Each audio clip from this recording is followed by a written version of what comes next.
BPL শুরুর আগে কাগজে কলমে শক্তিমত্তার বিচারে অনেকেই আসলে ধরে নিয়েছিল যে ফাইনালে খেলবে রংপুর রাইডার্স এবং ফরচুন বরিশাল।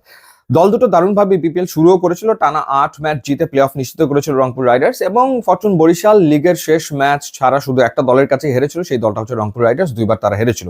বাস্তবতা হলো যে শেষমেশ ফরচুন বরিশাল ফাইনালে ঠিকই পৌঁছেছে, কিন্তু রংপুর রাইডার্স তারা আসলে বিদায় নিয়েছে এবং চমক দেখিয়ে বিপিএল এর ফাইনালে জায়গা করে নিয়েছে চিটাগং কিংস, এবং সেকেন্ড কোয়ালিফায়ারে খুলনা টাইগার্সকে তারা নাটকীয়ভাবে, অবিশ্বাস্যভাবে রুদ্ধশ্বাস ম্যাচে হারিয়েছে। ফরচুন বরিশাল ব্যালেন্স রাইট, কোনো সন্দেহ এই ব্যাপারে নাই। তাদের ব্যাটিং অর্ডার নিয়ে যদি আমরা কথা বলে থাকি, যথারীতি তামিম ইকবাল দলের পক্ষে সর্বোচ্চ রান এখন পর্যন্ত করেছেন, এবং তামিম ইকবালের ব্যাট থেকে 359 রান এসছে, 3টা 50 তিনি করেছেন, গড় হচ্ছে 35.90, 123.36 স্ট্রাইক রেট। টপ অর্ডারে তামিম ইকবাল রান করছেন এবং একই সাথে ডেভিড মালান তিনিও কিন্তু রান করছেন। 8 ইনিংসে 315 রান, 157.50 স্ট্রাইক রেটে, অর্থাৎ এগ্রেসিভ ব্যাটিংটা তিনি করছেন। তিনিও 3টা 50 পেয়ে গেছেন।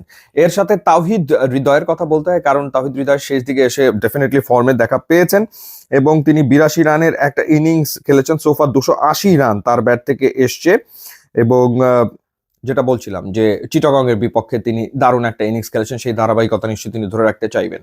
সো টপ অর্ডারে এই তিনজনের সাথে মাহমুদুল্লাহ রিয়াদ এবং মুশফিকুর রহিম মিডল অর্ডারে ডেফিনেটলি থাকছেন। আরো দুজন অভিজ্ঞ ক্রিকেটার এবং কাইল মায়ার্স ফিরে এসেছেন, যিনি বিপিএল এর গত সিজনের ফাইনালে ম্যান অফ দ্য ম্যাচ হয়েছিলেন এবং চিটাগং এর বিপক্ষে বল হাতে 2টো উইকেট নিয়েছেন। দারুণ কন্ট্রিবিউশন তার ছিল। সো কাইল মায়ার্সও চলে এসেছে, যেটা তাদের জন্য একটা প্লাস। আর তার সাথে থাকছেন অলরাউন্ডার হিসেবে নিশাম, যেহেতু এসছে জিমি নিশাম, তিনি আসলে খেলবেন নিশ্চিতভাবেই। এখন কার পরিবর্তে তিনি খেলবেন, মনে হচ্ছে মোহাম্মদ নবীর পরিবর্তে হয়তো তিনি খেলবেন। অর্থাৎ যেহেতু আলী সবশেষ ম্যাচে চিটাগংয়ের বিপক্ষে 5 উইকেট পেয়েছিলেন, তাকে আসলে মনে হয় না বরিশাল আসলে ড্রপ করবে। সেই জায়গাতে তাদের বিদেশি ক্রিকেটার খেলছে David Malan, Kyle Mayers, Neesham এবং আলী, এই 4 জনেরই আসলে খেলার সম্ভাবনা উজ্জ্বল। এর সাথে লেফট আর্ম স্পিনিং অপশন হিসেবে তানভীর রয়েছে এবং লেগ স্পিনার হিসেবে রিশাদ রয়েছেন, ফাস্ট বোলিং এ ইবাদত রয়েছেন। সো মোটামুটি ভাবে এই হচ্ছে বরিশালের squad, very very very balanced, এবং কাগজে কলমে ফেভারিট হিসেবে তারা চিটাগং কিংস এর বিপক্ষে মাঠে নামতে যাচ্ছে, কোনো সন্দেহ আসলে নাই। চিটাগং এর সাফল্যের কারণ হচ্ছে তাদের বোলিং ইউনিট। তাদের বোলিং ইউনিট যথেষ্ট শক্তিশালী এবং তারা 6 জন ব্যাটার পাশাপাশি 5 জন বোলারকে নিয়মিত ব্যবহার করেছে। খালেদ আহমেদ তাদের হাইস্ট উইকেট টেকার, এখন পর্যন্ত 20টা উইকেট তিনি নিয়েছেন। আলিসাল ইসলাম এখন পর্যন্ত 15 উইকেট নিয়ে ফেলেছেন।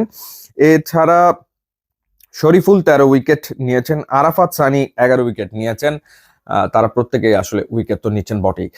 যে দুজন আসলে মূলত ফাইনালে তুললো চিটাগং কিংসকে, 2 পাকিস্তান ক্রিকেটার ওপেনিং এ খোয়াজা নাফি 4 ইনিংসের ভিতরে 2টো 50 তিনি করে ফেলেছেন, এবং দারুণ একটা ইনিংস, 57 রানের একটা ইনিংস তিনি খেলেছেন খুলনার বিপক্ষে। এবং তালাত হোসেন তিনিও খেলেছেন হায়দারের পরিবর্তে। এখন হায়দারের ইনজুরির কি অবস্থা সেটা আমরা জানি না, তবে যে ব্যাটিংটা করেছেন তালাত, তাতে করে মনে হচ্ছে যে হায়দারকে মনে হয় না ফাইনালে আসলে খেলাবে চিটাগং। সেই জায়গাটাতে গ্র্যাম ক্লার্ক তাদের হাইয়েস্ট রান গেটার চিটাগং এর পক্ষে, তিনি খেলবেন। তো তার মানে হচ্ছে বিনুরা ফার্নান্দো বোলিং এ, গ্র্যাম ক্লার্ক থাকছেন, এছাড়া খোয়াজা নাফি থাকছেন এবং থাকছেন তালাত। এই হচ্ছে 4 জন বিদেশি চিটাগং কিংস এর। আর লোকালদের ভেতরে শামীম পাটোয়ারি সুপার ফর্মে রয়েছেন, দারুণ ফর্মে রয়েছেন, কোনো সন্দেহ নাই। এবং পারভেজ হোসেন ইমন তিনি রান করছেন, কিছু রান করছেন নিশ্চিতভাবে। মোহাম্মদ মিথুন অন অ্যান্ড অফ সিচুয়েশনে আসলে রয়েছেন। তো এই হলো গিয়ে তাদের লোকাল ক্রিকেটাররা। সো ডেফিনেটলি এখন পর্যন্ত 3 সাক্ষাতে 2বার বরিশাল জিতলেও একটা ম্যাচে কিন্তু চিটাগং বরিশালকে হারিয়েছে। সুতরাং বরিশালকে হারানোর সক্ষমতা চিটাগং এর যে নেই ব্যাপারটা কিন্তু তা না, ডেফিনেটলি তাদেরও সেই সক্ষমতা রয়েছে। টস খুব গুরুত্বপূর্ণ হতে যাচ্ছে, যথারীতি ডিউ ফ্যাক্টর একটা ফ্যাক্টর হতে পারে, এবং যে কোনো দল আসলে পরে ব্যাট করতে চাইবে, চেস করতে চাইবে, সেই কারণে টসটা ইম্পর্টেন্ট হতে যাচ্ছে। তো আপনার কাছে কি মনে হচ্ছে যে শিরোপা উঠবে কাদের হাতে? ডেফিনেটলি জানাবেন। ইউটিউব এবং ইনস্টাগ্রাম লিঙ্ক দেওয়া আছে, আপনারা যদি যোগ দেন তাহলে খুবই খুশি হব।